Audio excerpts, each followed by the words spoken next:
Thanks for joining us on this Thursday. I'm Shannon Newth. Tim McGonigal is off today. A key task left for the Montana legislature is the state's budget. MTN's Sanjay Talwani reports on the current conflict between Democrats and Republicans as they set out to reach a deal. The House and Senate versions of the state's main spending package differ by about $25 million. A six-person House-Senate conference committee will hammer out the difference. Wednesday, lawmakers seemed set for compromise. Mental health, for example, I think we've changed that conversation.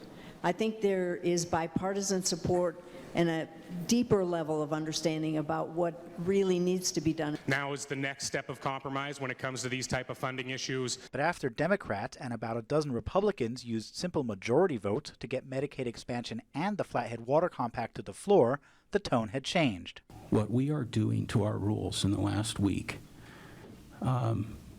is improper. I think it's a prostitution of the rules. And Balance said Democrats had agreed that those bills should go to the House Appropriations Committee, which she chairs. And there was a conscious decision once again made to break that agreement. And I believe that a line was crossed yesterday from which we will have a difficult time returning, Mr. Speaker. Point is noted. Democrats say Republicans have also gamed the process with numerous tactics to delay or derail those bills. As to whether who is being more egregious in this process, we can agree to disagree. But what has really happened is we did, on both sides, poked and prodded each other enough that we broke the trust. Now 4 Republicans and 2 Democrats, including Balance and Noonan, are on the conference committee. Discussions could include funding for the Medicaid bill and $8 million needed for the compact. Democrats would also love attention to the state employee pay plan and pre-K education. Also in the mix and separate from House Bill 2 are several infrastructure bills lawmakers will have to take care of in the next 13 legislative days. At the Capitol, Sanjay Talwani, MTN News.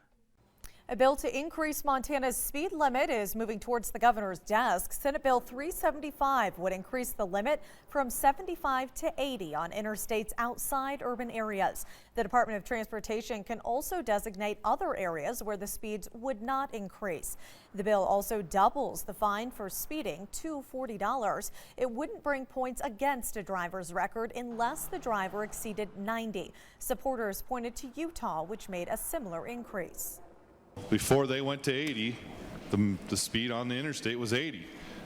And when they went to 80, it was 81. Now what about if I take the cup and I drop it from here? It's going to hurt, right? What if I drop it from up here? It's going to hurt more. If you knew what I knew about the number of cars on the road that shouldn't be there, your hair would turn white. And I see it happen to a couple people in the front there already. The bill won't change the speed limit for trucks. It still has one more vote in the House. A new report out today is shedding new light on just how dry it's been in parts of Montana this winter. We want to bring in storm tracker meteorologist Mike Rollins now. And Mike, it's been a while since we've used the word drought, at least here in Montana. Yeah, it's been a while since we've had to talk about a drought. And once again, the word drought is right back in our vocabulary because we now have drought conditions over portions of Montana. I want to start off with what's happening right here in Great Falls and this unbalanced snow season we've seen so far. The white bars indicate the average snow amounts we typically get each month of the snow season from October through April. So for this month, it's typical to see 8.6 inches of snow in the month of April. Now here's what we've actually seen, actual snowfall since October.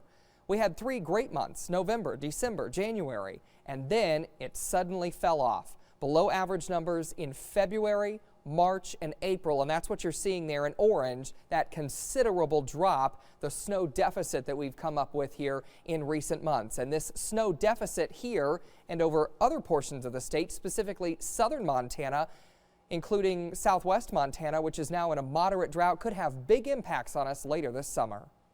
We have already had some fires going on, and it's getting to be a big concern because we've had below normal precipitation, above normal temperatures, and recently we've had quite a bit of wind. These are all drying conditions, and they're drying particularly those smaller fuels out, setting the stage for fires in that arena. Concerns for fire and also concerns for water supply as we get into the late spring and summer months. It's something we're watching closely and we'll have updates on. I'll show you when we could see rain or snow in the 7-day forecast in a few minutes. Shannon? All right, thanks so much, Mike. We'll see you here in just a little bit. Well, a widespread server outage has prevented thousands of Montana students from taking online assessment tests. This week, despite the glitch, Montana's top school official says the state is committed to making it work. Superintendent of Public Instruction Denise Juneau says 85% of the state's districts are testing students through the Smarter Balanced Assessment. The company, called Measured Progress, says the problem happened because of the volume of students taking the exam at once overloaded its servers. Juneau says Smarter Balanced is meant to provide a snapshot into students' progress in the classroom. She adds that the federal No Child Left Behind Act is a law that needs some tweaking. The reason we test is because of a federal law, No Child Left Behind, that definitely needs to be changed. But until that change happens, we're living under the current system. We're rolling out the test, and because of all the challenges that happened this year, it's a decision that's best left to the locals on whether they want to move forward. The testing company says it is working to minimize the impacts of the delays on students and educators. Now, Great Falls Superintendent Tammy Lacey says the glitches really come as no surprise. She says testing had been suspended until things are working properly. We're very nimble and flexible. We, I think, predicted that there were going to be issues whenever you have this kind of historic kind of rollout of something that has to do in the digital world. We expected some issues, so we are just have asked our staff to be nimble and flexible with that, and we plan to move forward with the testing. As of this afternoon, Great Falls schools got the green light to resume the online testing.